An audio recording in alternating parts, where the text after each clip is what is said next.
Miss அது ரொம்ப கொடுமைப்படுத்தினாங்களா என்ன இது? அது 76 ஜனவரி 31 நான் அரெஸ்ட் ஆனேன். சரி. ஆட்சி கலைஞ்ச உடனே தலைவர் வீட்டுக்கு போலீஸ் வந்துடுச்சு. உங்களை கைது பண்ணல, உங்கள் பையனை அரெஸ்ட் பண்ண வந்திருக்காங்க. அப்போ நான் ட்ராமாலாம் நடிச்சிட்டு இருந்தேன். முரசை முழங்குன்னு ட்ராமா, திண்டுக்கல் தீர்ப்புன்னு ஒரு ட்ராமா, சரி, அந்த மாதிரி ட்ராமாலாம் நடிச்சிட்டு இருந்தேன். அதனால் என்ன அரெஸ்ட் பண்ண சொல்லி அங்கே ஆர்டர் போட்டாங்க மேலேருந்து. உங்களை அரெஸ்ட் பண்ண வரல, உங்கள் சன்னை அரெஸ்ட் பண்ண வந்துருக்கேன் சார். அவன் நாடகத்துக்கு போயிருக்கான், நாளைக்கு நைட்டு தான் வருவான், வந்தோன்னு நானே ஃபோன் பண்ணுறேன், ஃபோன் பண்ணி வந்து அழைச்சிட்டு போங்க அப்படி சொல்லி அனுப்பிச்சிட்டாரு. அதுக்கப்புறம் நான் ஸ்ட்ரெயிட்டாக வீட்டுக்கு வந்துட்டேன். தலைவரை ஃபாதரை பார்த்தேன். நான் அரெஸ்ட் பண்ண போலீஸ் வருது, நான் ஃபோன் பண்ணி சொல்ல போகிறேன் கமிஷனருக்கு, ரெடியாகினார். உடனே பிடிச்சி வச்சு ரெடியாகி கிளம்பிட்டேன். எனக்கு ஃபஸ்ட்டு ஜெயிலில் தான். எப்போவுமே கைதிகளை சிறைக்கு நைட்டில் நடக்கக்கூடாது.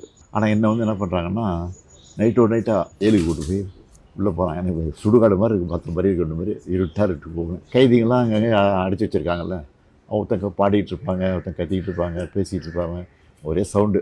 மத்திய சிறை கடைசி பிளாக் 9th பிளாக்.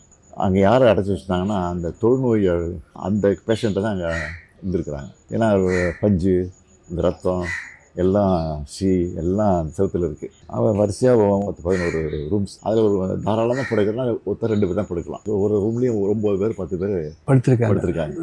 எல்லாம் தூங்கிட்டு இருக்காங்க. நான் உள்ளே போன உடனே தெரியாமல் இருட்டில் ஒருத்தர் மீச்சிட்டேன் கையை. யாருன்னு பார்த்தா வீரமணி. ஓ, தம்பி முடிச்சாரு. ஏன்னா சாரிண்ணா நீ ஆமாம் வாவான்னு கூப்பிட்டாரு. அந்த சென்னை சிறைச்சாலை பொறுத்த வரைக்கும் என்னன்னா, வித்யாசாகர்னு ஒரு சூப்பரண்ட் இருக்காங்க. அந்த சூப்பரண்ட் பச்சைபாஸ் காலேஜ் ட்ரஸ்ட்டில் எலெக்ஷன் நிற்கிறாரு. அப்போ என்விஎன் சோமுன்னு நம்ம திமுகவில் அவர் நடராஜனுடைய அவர் ஏற்றுன்னு ஜெயிச்சிட்டாரு. அதில் அவருக்கும் அது மிஸ்ஸா கைதிங்கிறது ஒரு நாளைக்கு 40 ரூபா 60 ரூபா செலவு பண்ணணும். ஒரு கைதிக்கும் ஃபேன் போட்டு கொடுக்கணும், பெட்டு கொடுக்கணும், கொசுவரை கொடுக்கணும், பேஸ்ட்டு கொடுக்கணும், ப்ரஷ்ஷு கொடுக்கணும், எல்லா ஃபெசிலிட்டியும் இருக்குது. ஆனால் எந்த வசதியும் கிடையாது. 9 பேர் வரிசையாக புழக்க வச்சுருக்காங்க. யூரினுக்கு ஒரு பானை, குடிதண்ணீருக்கு ஒரு பானை பக்கத்தில் இருக்கும். அந்த மாதிரி அது சிலத்தையும் யூரின் பாஸ் ஆகி ஃபுல்லாகி வழியும். ஏப்பா, 9 பேர் கொடுத்துருக்கோமே, 9 பேர் யூரின் போனதுலாம் என்ன வருது? டார்கெட்லாம் காலையில் தான் எழுச்சி போகணும். 2-3 டேரக்டாக இருக்கும். அது ஒரு 10 நிமிஷம் திறப்பாங்க.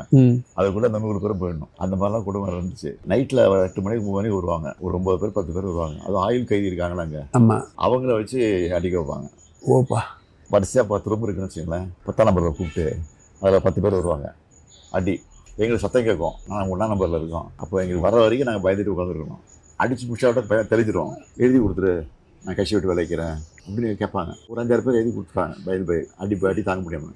நாங்களாம் முடியாதுன்னு சொல்லிட்டோம். வீரே போனாலும் நாங்கள் பண்ண முடியாதுன்னு சொல்லிட்டோம். மிஸ்ஸாங்கிறது மெயின்டெனன்ஸ் ஆஃப் இன்டர்னல் செக்யூரிட்டி. அது கோர்ட்டுக்கு போக முடியாது. இப்படி 4 மாதம் அப்படியே இருந்தோம். அதுக்கப்புறம் தலைவர் என்ன பண்ணார், ஜெயிலில் இருக்கிற எங்கள் குடும்பத்தெல்லாம் பார்க்கணும், கைதிகளை பார்க்கணும், அலோவ் பண்ணலைன்னா நாங்கள் ஜெயில் வாசல் உண்ணாவிரதம் போகிறோம் அப்படி தலைவர் அனௌன்ஸ் பண்ணிட்டார். பயந்து போய் என்ன பண்ணிட்டாங்க, இன்டர்வியூ கொடுத்தாங்க.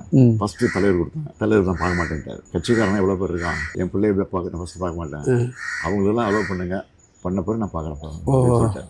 அப்புறம் எல்லாரும் பார்த்த பிறகு என்ன பார்த்தாரு. அப்போ கூட வரும்போது நான் என்ன பண்ணேன், ஃபுல் கேஸ் ஷர்ட் போட்டு காயம் உடம்புலாம் காயம் இதெல்லாம் இதெல்லாம் அது சூப்பரண்டே சொல்லி அனுப்புகிறாரு. மேலே கூப்பிட்டு இந்த காயெல்லாம் காட்டக்கூடாது, ஃபுல் கேஸ் ஷர்ட்டை போட்டுவாங்க அப்படின்னு சொல்லி ஃபுல் கேஸ் ஷர்ட்டை போட்டு சொன்னார். அப்போ தலைவர் வந்தோன்னே தலைவர் புரிஞ்சுக்கிட்டாரு. 1 வருஷம் கரெக்டாக 1 இயர் தான். 1 இயர் இவ்வளோ இருக்குதுங்க. ஆமாம், 1 இயர் தான். வெளியில் வந்த பிறகு நாங்கள்லாம் சேர்ந்து கம்ப்ளைண்ட் பண்ணி அப்புறம் இஸ்மாயில் கமிஷன் என்கொயரின்னு ஒன்று போட்டாங்க. அதில் போய் இதெல்லாம் நான் சொல்லியிருக்கேன், எல்லாம் பதிவாகிருக்கு. நான் 89 ஜெயிச்சு உள்ளே போகும்போது தலைவர் சிஎம்மாக இருக்கார். அப்போ நான் இதெல்லாம் ரெக்கார்ட் பண்ணியிருக்கேன் அசம்பிளியில்.